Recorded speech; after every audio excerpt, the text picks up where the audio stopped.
দর্শক এই মুহূর্তে অবস্থান করছি সিলেটের ভদ্রসার রাহিম বাজারে এবং আমরা যেমনটা আপনাদেরকে জানাবো সিলেটের নতুন ডিসি তিনিও কিন্তু আসলে থাকলেন পুরাতন ডিসির পথেই এবং অর্থাৎ এমনটাই আমরা বোঝাতে চাচ্ছি যে ভদ্র শাহজালাল রহমতুল্লাহ আলাহি মাজারের টাকা কিন্তু পরপর দুবার গণনা হওয়ার পর প্রায় 1 মাস পর কিন্তু আজকে তৃতীয়বারের মতো গণনা চলছে এবং সিলেটের নতুন ডিসি যিনি আছেন তিনিও কিন্তু জানিয়েছেন যে মাজারের টাকা গণনা করা হবে প্রকাশ্যে তৃতীয়বারের মতো এবং তারপর থেকে সিলেটের ভদ্র শাহজালাল রহমতুল্লাহ আলাহি মাজারের যে দানের টাকা সেটি স্বচ্ছতা জবাবদিহিতা ফিরিয়ে আনার লক্ষ্যে তৃতীয়বারের মতো প্রকাশ্যে গণনা চলছে এই মুহূর্তে সিলেটের ভদ্র শাহজালাল রহমতুল্লাহ আলাহি মাজারের মাদ্রাসা থেকে শুরু করে মাদ্রাসা শিক্ষা থেকে শুরু করে যারা মাজার কমিটির সদস্য রয়েছেন এছাড়া এখানকার আনসার পিডিপি সদস্য যারা রয়েছেন এবং জেলা প্রশাসকের যারা কর্মকর্তাগুলি আছেন তারা তাদের সকলের উপস্থিতিতে তৃতীয়বারের মতো শাহজালাল রহমতুল্লাহ আলাহি অর্থ সেটি প্রকাশ্যে গণনা চলছে। আমরা সরাসরি এই মাজারের অর্থ গণনার কার্যক্রমটি চেষ্টা করছি।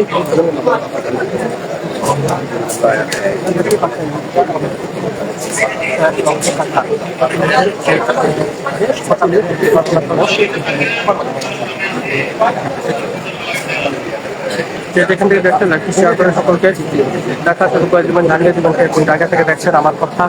আপনারা খুঁজে আসেন তোমার কমেন্ট করে জানাবেন। আমরা সবসময় চেষ্টা করি গুরুত্বপূর্ণ তথ্য করে তুলে ধরার এবং সেটির ধারাবাহিকতা মাজার থেকে আপনাদের মাঝে লাইভে যুক্ত হয়েছে। অনেকে যুক্ত হচ্ছেন, একটু কমেন্ট করে জানাবেন কোন জায়গা থেকে দেখছেন আমার কথা ক্লিয়ার শুনতে পাচ্ছেন কিনা, ঠিক আছে কিনা। এবং শাহজালাল রহমতুল্লাহ আলাহি মাজারের দানের যে অর্থ সেটি তৃতীয়বারের মতো গণনা হচ্ছে এবং এই অর্থ গণনায় ইতিমধ্যে যোগ দিয়েছেন রাজনৈতিক সামাজিক নেতৃবৃন্দরা।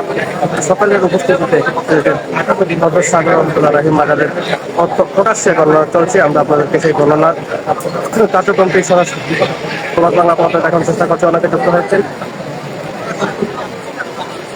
যেখান থেকে দেখছেন একটু কমেন্ট করবেন। আমার কথা ক্লিয়ার শুনতে পাচ্ছেন ঠিক আছে। সবসময় চেষ্টা করি আপনাদের মধ্যে গুরুত্বপূর্ণ সব নিউজগুলো তুলে ধরার এবং সেটি এবং আমরা আপনাদের শেয়ার করেন যেখান থেকে দেখছেন আপনাদেরকে সরাসরি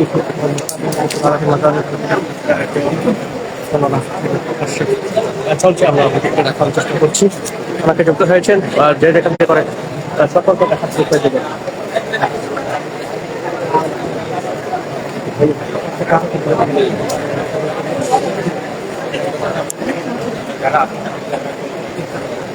অনেকে আছেন মাজারে, তাদের সাথে কথা বলবো এই বিষয়ে আছে। আসলে তৃতীয়বার মাজারের টাকা গণনা এটা আসলে সিলেট আর এক পক্ষের দুঃখের বিষয়।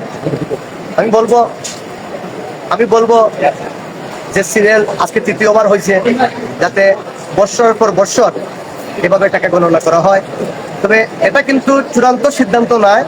আমি সরকারকে বলবো যাতে সঠিক চূড়ান্ত সিদ্ধান্ত সরকার নেয়, যাতে চূড়ান্তভাবে সরকার একটা সিদ্ধান্ত নেয়, যাতে এই মাজারের টাকা সরকারি গণনা করবে, সরকারি মাজারের কাজে বহন করবে, এটা আমার বিশ্বাস। আমরা আরেকটা বিষয় জানতে চাই, নতুন ডিসি সম্পর্কে আপনি কি বলবেন? তিনি তো কিন্তু একই পথে কিন্তু হাঁটলেন, তিনি এসে বললেন যে মাজারের টাকা প্রকাশ্যে গণনা হবে, তার সম্পর্কে কি বলবেন? আমি নতুন ডিসি মহোদয়কে ধন্যবাদ জানাতে চাই যে ডিসি সারোয়ার আলম যে রাস্তায় হেঁটেছিলেন, নবনিযুক্ত যে ডিসি মহোদয় উনি একই রাস্তায় হাঁটার চেষ্টা করেছেন। ওনাকে আমাদের পক্ষ থেকে, আমাদের সিলেটবাসীর পক্ষ থেকে আমি ধন্যবাদ জানাই।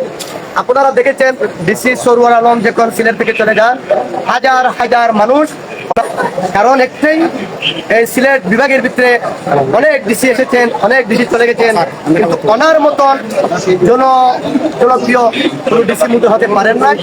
আমার বিশ্বাস নতুন ডিসি যে এসেছেন উনি ওই রাস্তায় থাকবেন, উনিও ওনার জন্য সিলেটবাসী দেখুন উনি আবার বদলি হবেন, সিলেটবাসী থাকবে, সেটা আমার বিশ্বাস।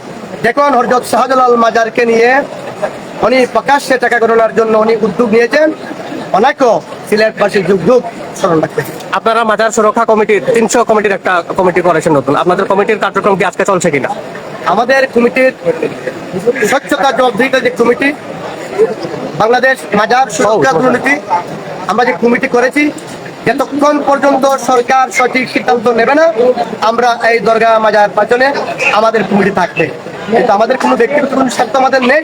আমাদের স্বার্থ একটাই, বিভিন্ন জায়গায় দান করে এই দানের টাকা যাতে দরকার কাজে লাগে, এটাই আমাদের ভূমিকা।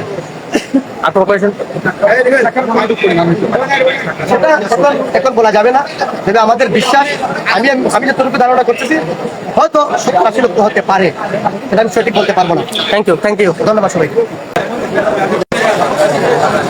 ভালোই দেখতেছি, টাকাগুলো প্রকাশ্যে যাচ্ছে, ভালো হচ্ছে।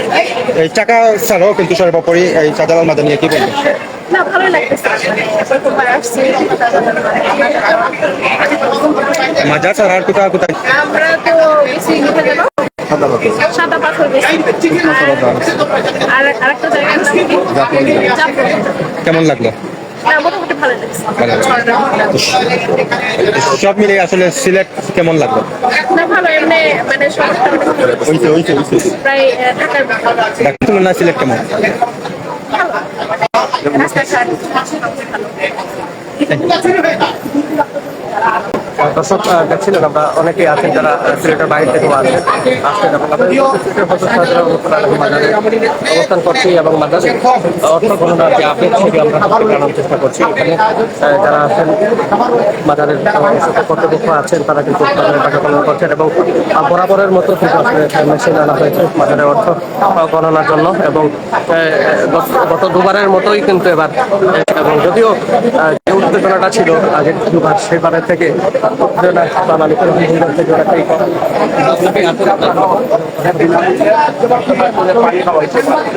যেরকম আমরা মুখ্যমন্ত্রীর থেকে পানি আসি জমজমর পানি, এইরকম আমরা যেন কিনে খাইছে না, এই ব্যবস্থা করা এবং মাছ যেটা দরকার ফান্ডে এটা যেন আমরা দিতে পারি।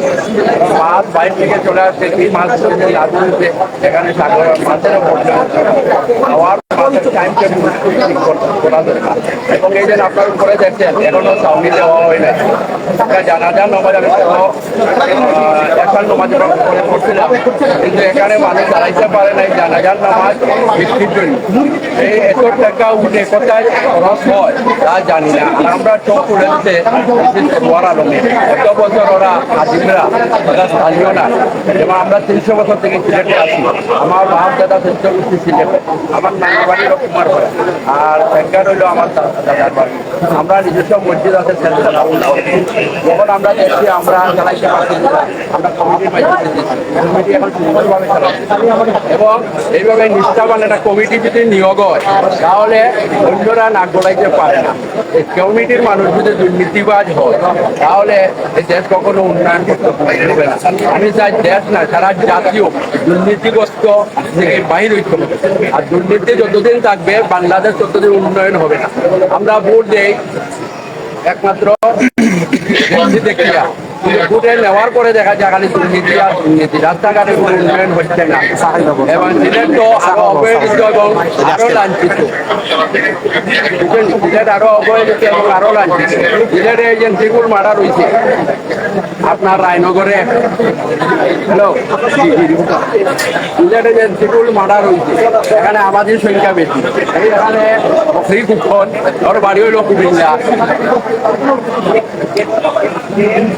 বকরি কুপন এর বাড়ি হইল কুমিল্লা,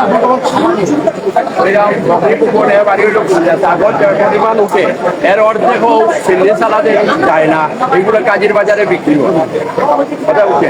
এবং আমরা এই সিলেটে এখন চলাফেরা করতে এটা আতঙ্কর সৃষ্টি, কারণ কে কোথার পিছনে চাকু মারতেছে আমার ভয় লাগে চলাফেরা করতে। এবং এখানে আমাদের সংখ্যা বেশি। যে বিষয়টি বলছিলেন আপনি, যে বকরি কুপন যে বিষয়টি বলছিলেন, যে এই কাজটা তো আসলে একা করা সম্ভব না, তার সাথে আর একটু সম্পর্ক এইগুলো দরকারে মসজিদরাও জড়িত, আর মসজিদরা যদি আপনার জড়িত না থাকে সে খাওয়ার পাবে। এবং আমি আমার বাল্যকালের বন্ধু ছিল মুক্তিবাড়ি একটা মারা গেছে, তাকে বলছিলাম তোমরা তো ডেঙ্গর কাছ থেকে খাইয়া তো মুক্ত হয়ে গিয়ে তোমরা এগুলা নিন্দা থেকে মানে সঠিকভাবে পরিচালনা এটা বাধ্যতা আমরা বাপদাদা তো চলিয়া, কারণ বাপদাদাতে চলিয়া ঠিক আছে, অবৈধ খাইতেনি। আমার বাবা একজন অ্যাডভোকেট ছিল, 12 নম্বর অ্যাডভোকেট, কিন্তু তাই 1 পয়সা ঘুষ খাইছে। আজ যদি ঘুষ খাইছা আপনার মুক্তাদির বলেন, আরিফ বলেন, কয়েসুদ্দি বলেন, এদের থেকে 100 গুণ বেশি টাকার পাহাড় হইল। এই পাহাড় কেন করলেন না? উনি একমাত্র সৎ ছিলেন। দুর্গার ইমাম সাহেব আকবর আলী সাহেব উনার মুরিদ ছিলেন এবং আকবর আলী সাহেব নিজে গিয়া বিছানা পাঠিয়ে উনি খাওয়া দাওয়া করতেন। উনি একটা দরবেশের মতো ছিলেন, এক সুদিলে রুজি বানান। এখন এই সততা আমরা দেখা যান না। আসলে honesty is the best policy. এখন অনেস্টি যদি আমরা মাঝে না থাকে, তা আমরা দিন দিন অধপতন লইব। আমার আর কিছু বলার নাই। থ্যাংক ইউ দর্শক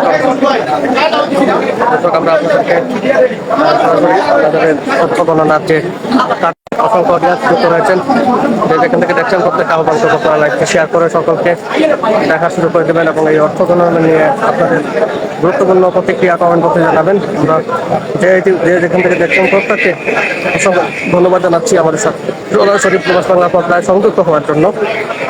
আমরা আপনাদেরকে সিলেট হজরত শাহজালাল রহমতুল্লাহ আলাইহি মাজারের যে দানের অর্থ গণনা, সেটি তৃতীয়বারের মতো গণনা চলছে এবং মেশিন আনা হয়েছে, সেই মেশিনের মাধ্যমে কিন্তু আসলে এই গণনা চলছে। আমরা আপনাদেরকে সেই গণনার কার্যক্রম সরাসরি প্রবাস বাংলা পর্দায় দেখানোর চেষ্টা করছি। দেখুন